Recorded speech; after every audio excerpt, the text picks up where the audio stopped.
In case there was an asteroid coming towards Earth and you're there, you can actually stop it. I mean, that's kind of fantastic.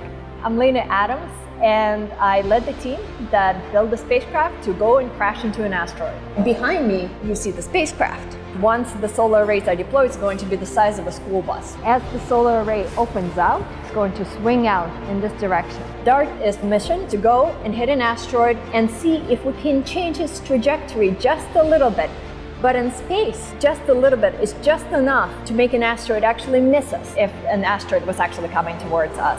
To me, the most important thing and the most exciting things is all the technical challenges.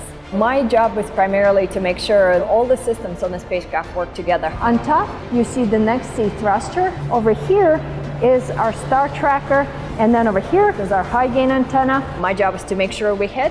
My job is to make sure we launch. My job is to make sure we're able to receive data back. There's Draco on the bottom of the spacecraft, as well, of course, as integration and test. As a mother of 3 boys now, we spent lots of Saturdays watching the spacecraft actually being integrated. They watched solar arrays deploy for the first time, just because we were all on Zoom at all hours of the day and night. I do Taekwondo.